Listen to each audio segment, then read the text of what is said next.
ራሳቸው ቡዳ የሆኑ ሰዎች ብቻ እንደሆኑ ነው የሚገባኝ።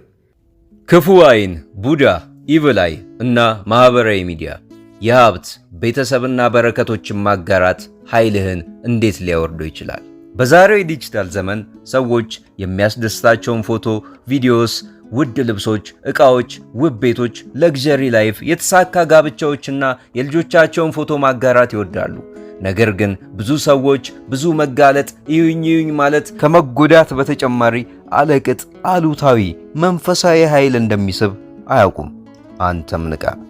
የክፉ አይን ኢቭል አይ መንፈሳዊ እውነታ። ክፉ አይን ለመጥፎ ድርጊት ከማነሳሳት በላይ ነው። የቅናትና አሉታዊ ኃይል ወደ ሌላ ሰው ባለማስተዋል ወይም በማያስተውል መንገድ የሚመራ ኃይል ነው።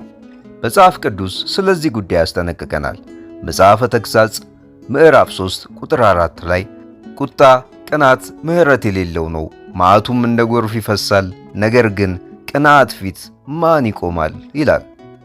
መክብብ 4:4 ላይ ደግሞም የሰውን ድካምና የብልሃት ሥራውን ሁሉ ተመለከትኩ፣ በባልንጀራውም ዘንድ ቅናት እንዲያስነሣ አየሁ፣ ይህም ደግሞ ከንቱ ንፋስም እንደመከተለው ይላል። አንደኛ ጴጥሮስ 5:8 ላይ ንጹሕ አስተሳሰብ ያዙ፣ ተጠንቀቁ፣ በመጠን ኑሩ፣ ንቁም፣ ባለጋራችሁ ዲያብሎስ የሚያወጣውን ፈልጎ እንደሚያገሳ አንበሳ ይዞራልና ይላል። በመስመር ላይ በሶሻል ሚዲያ ለተራ ብዛት ላይክና እይታ በረከቶችን በምታካፍልበት ጊዜ ትኩረት ይስባሉ።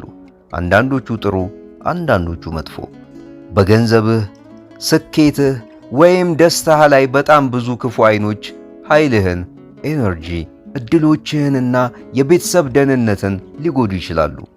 ክፉ አይን፣ ክፉ መንፈስ በማህበራዊ ሚዲያ ፖስት በምናደርጋቸው ነገሮች ተመስርቶ እንዴት ይጎዳል? አንደኛ፣ ኃይል፣ ኤነርጂ መጥፋትና ድካም። አንድ አስደሳች ነገር ከለጠፍክ በኋላ የታመመ፣ የተጨነቀ ወይም የተረበሸ ስሜት አለ። በቋሚ የህዝብ ትኩረት መጋለጥ መንፈሳዊና ስሜታዊ ኃይልን ሊያጠፋ ይችላል። ሁለተኛ፣ ድንገተኛ የገንዘብ ኪሳራ። ስለ ውድ መኪናዎች፣ አዳዲስ ቤቶች ወይም የንግድ ስኬት ሶሻል ሚዲያ ላይ ማጋራት ያልተጠበቀ ኪሳራ የሚያስከትል የቅናት መጥፎ የሚባል ኃይል ኤነርጂ ሊስብ ይችላል። ምልክቶች: የገንዘብ በረከቶችን ካካፈልክ ከለጠፍክ በኋላ ይሄን የማትለው ያልተገለጸ የንግድ መውረድ፣ መዘጋጋት፣ ድንገተኛ ወጪዎች ወይም የኢንቨስትመንት ውድቀት ያመጣል። ሶስተኛ፣ በጋብቻና በግንኙነቶች ውስጥ ውጥረት። ብዙ ካፕልስ ጥንዶች የክብር የህይወት ዘይቤና ርህራሄ በመስመር ላይ ሲያሳዩ ድንገተኛ ክርክሮች፣ አለመስማማት ወይም ስሜታዊ ውድቀትን ይጋፈጣሉ። ለምን? የተጠላለፉ አይኖች፣ ያልተገቡ አይኖች፣ ያልተገባ እዩኝ በመንፈሳዊ መስመር ሊያጠቁ ይችላሉ። ይህም ወደ አለመግባባትና ውጥረት ይመራል። ምልክቶች: ስለ ጓደኛ፣ ፍቅረኛ፣ ትዳርህ ካጋራ በኋላ ድንገት ከሷ ርቀህ ይሰማሃል ወይም ያልተጠበቀ ግጭት ይመጣል። አራተኛ፣ ለልጆችና ለቤተሰብ ሰላም ማጣት።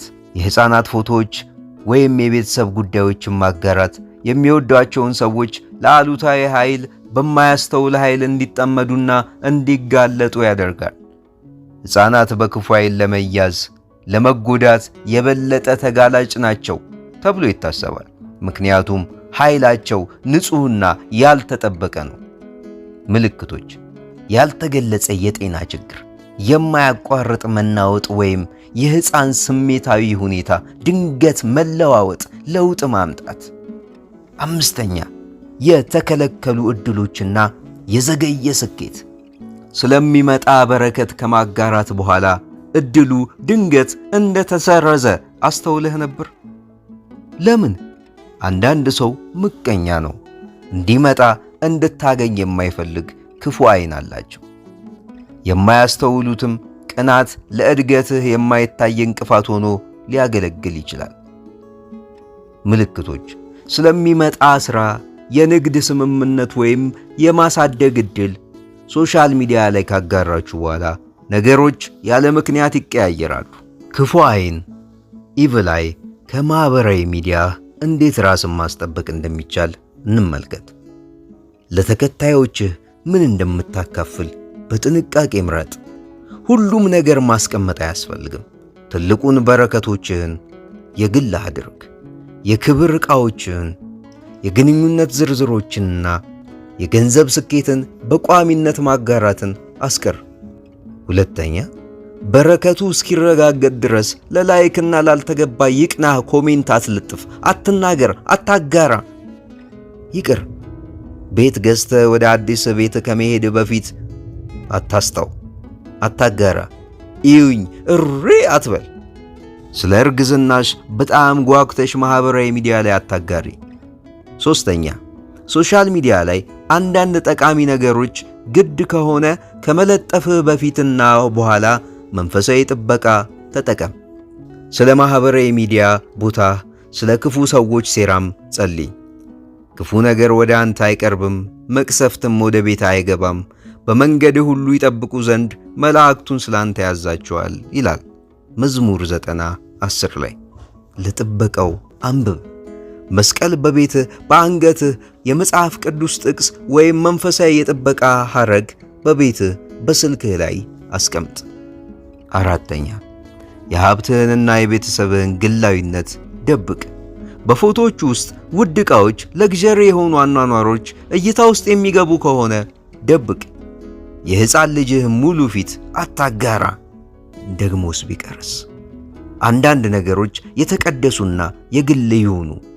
አምስተኛ፣ አሉታዊ ኃይል፣ መጥፎ ኮሜንት፣ ስድብ፣ ማሸማቀቅ የሆኑትን በጊዜው አጽዳ። በቤትህና በስልክህ፣ በውሎህ፣ በሁሉም እንቅስቃሴ ላይ ጸልይ።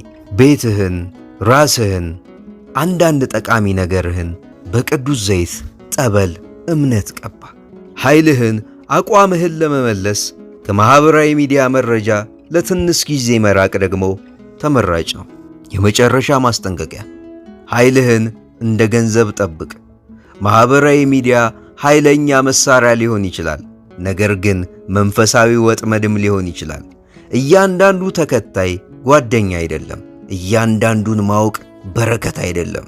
የሚያዩህ ዋው ሆይ ሆይ የሚሉልህም ሁሉም ባይሆኑም እንኳ የተወሰኑት ዓይን ንጹሕነት የላቸውም። በረከቶችህን ሁሉ ጠብቅ፣ ምክንያቱም እግዚአብሔር የሚሰጥህ ለመጠበቅ ነው፣ ለዓለም ፍርድ ለማሳየት አይደለም። ኤፌሶን 6:11ን ስትመለከት የእግዚአብሔርን ሙሉ የጦር ልብስ ልበሱ፣ የአሕዛብን ተንኮል ልታቆሙ ዘንድ እንድትችሉ ይላል። መንፈሳዊ ጥቃቶች በብዙ መልኩ ሊመጡ ይችላሉ። በበረከቶች ደስ ይበልህ፣ ነገር ግን እነሱንም ጠብቅ። ሁሉንም ማድረግ ጸሎት አይደለም እና ሁሉም የሶሻል ሚዲያ ተከታዮች ወዳጆች አይደሉም። ይህንን ጽሑፍ ያጋራን ነባ ስታይል ነው።